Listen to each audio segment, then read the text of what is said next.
My name is Uhrmacher, and at least for the next 2 weeks, I am a graduate student next door at Tisch in the Interactive Telecommunications program.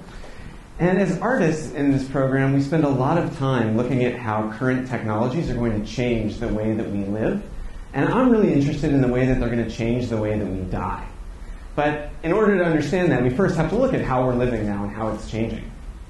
So the average Facebook user over the course of 1 year will add 1,080 different updates to their Facebook profile. That's an incredible amount, and that's just in 1 year.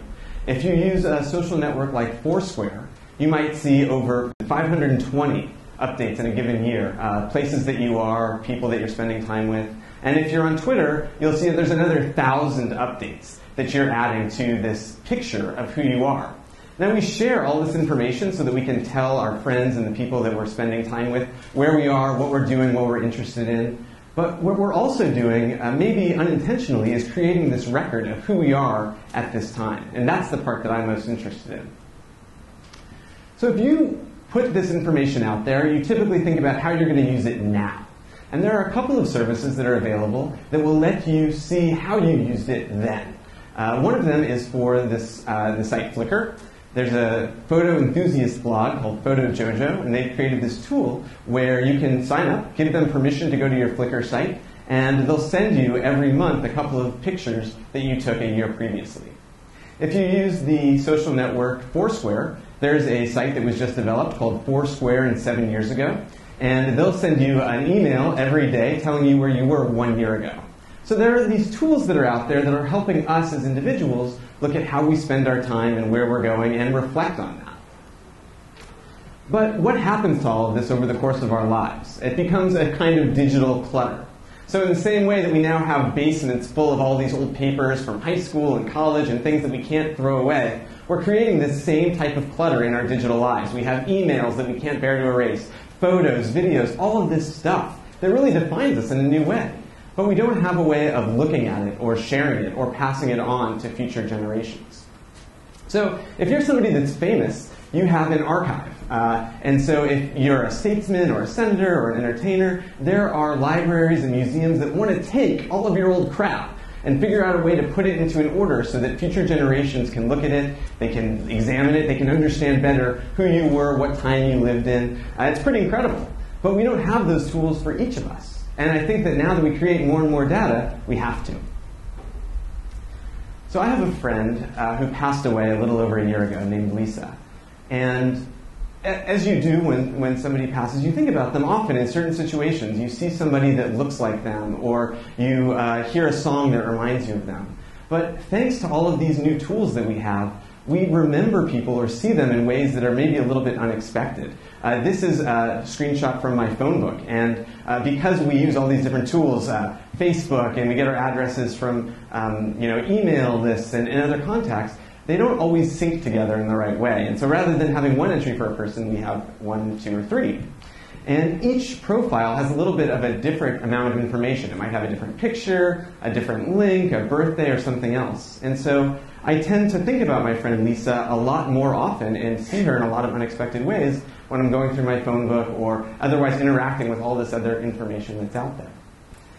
But with the absence of some sort of online tool for us to use to commemorate people, as a community, we've found that we can use the tools that already exist to do that. And that's what we're trying to do. So if you go to the page of somebody who's passed away on Facebook, you'll often be able to see the stories that friends, when they have those moments of serendipity, when they see somebody, will update, and memories and things like that. And it becomes a place for us to communally remember these people who are no longer with us. Now, unfortunately, it's a little bit of a gray area as to how you take all this data that you have and pass it on to other people. There are tools that have gone out there that try and explore the best way and the best practices. Right now, there seems to be a lot of focus on sites like Legacy Locker, Data Inherit, and Trustit.net. These sites will let you input all of your passwords to all of your different sites. And in varying ways, they will keep them for you so that if, in the course of your passing, they send you an email to check if you're still alive, and if you don't respond enough times, they will release all of your passwords or destroy the ones that you don't want shared with the person you've decided to be your next of kin. So this passing of digital assets is really interesting, but you're still just passing on all that clutter. right? You're not giving them a way to see it or visualize it or remember you. There's another site called Memo Lane that was created recently by the founders of Skype. And what this does is you give it permission to look at all of your different sites. It will go through and create a timeline that you can see all of the updates that you've put up on all of your sites in kind of a nice fashion, and it's linear and it's beautiful. Again, more for you than for future generations, but that's because this is still such a new field. So I created this project last year in kind of a response, as a little bit of frustration to what was happening. This is called All My Life, and the idea was I wanted to own all of my data. So I participate in over 30 different social networks in all these different ways on a regular basis. And it's really hard to go back and look at them all, and they all show different pieces of me. So in All My Life, what it does is instead of keeping all the data on Twitter or on Facebook or somewhere else, I created a program that will pull all of my updates into one location. And then every time I run the program, it pulls a random number of updates from all these different sites. And it lets you, see the update, see what the day was, what the service was that it came from, and then it shows you the Time magazine cover that corresponds to that week to try and give it some context of what was going on in the larger world at that time. There's another service that I really like called StoryCorps, and instead of trying to focus on everything that you have, what they want you to do is tell one story really well. There's a booth in Lower Manhattan and traveling mobile units that go all over the country, and each of the stories that are recorded are saved in the Library of Congress. So there is a way to kind of archive some of these stories that are most important to you for future generations.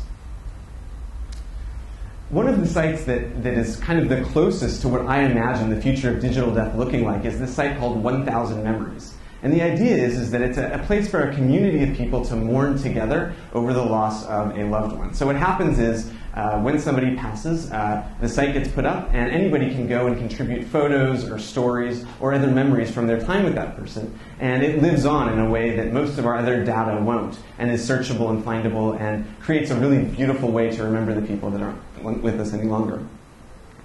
So now we've looked at some of the tools that are there in the digital space, but I want to look at now the two extremes. The first one is the analog version of how do we remember somebody's life. This is from the 2010 Feltron report.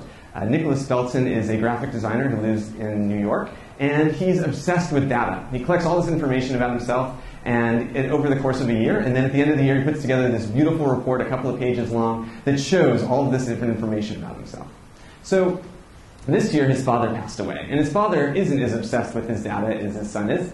And so what Nick did is he went to through all of his father's stuff in that attic, and he put together a report memorializing his father through all of the information that he found in analog form. So this is kind of the opposite direction. Now, when you think about what's the future, right? We think about robots and other ways that we might be able to show a version of ourselves. This is kind of the creepy end.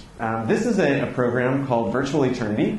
And what you can do is you can create a chatbot that will look like you. You'll program it with all of this information about yourself. So you'll input stories as text. And so then when somebody goes to the site, and they want to interact with you 50 years from now, they can type a question into that box, and you will answer.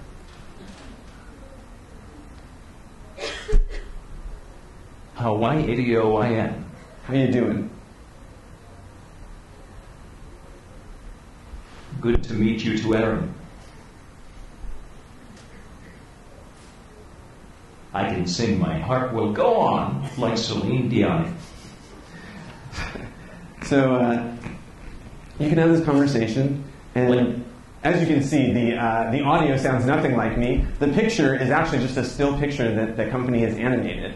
And it does go in the opposite direction. It gives you the opportunity to see what you might look like in the future and create a version of yourself that future generations of your family might be able to interact with. For my project, I tried to do something a little bit more simple.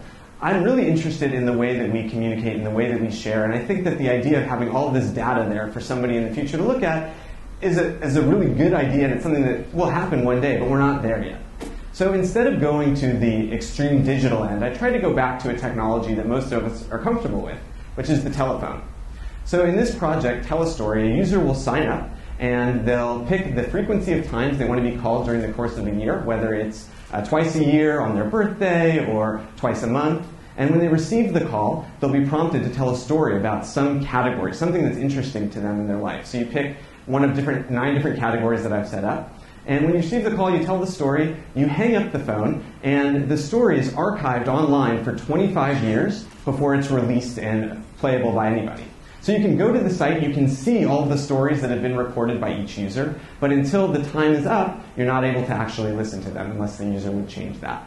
So I wanted to make a program that made it easy for you to share the stories with future generations of your family that you might not ever get a chance to meet. I wanted to make it easy to tell the stories, and I wanted to make it in your own voice. So I hope that this is something that future generations will use to better understand the roots from which they came. So one of the famous quotes from Benjamin Franklin from 200 years ago is that nothing is certain in life except death and taxes. And although we're creeping closer and closer on the science side to prolonging life, I think that we can all agree that the tools that are out there right now mean that the only thing is still certain is taxes. Thank you very much.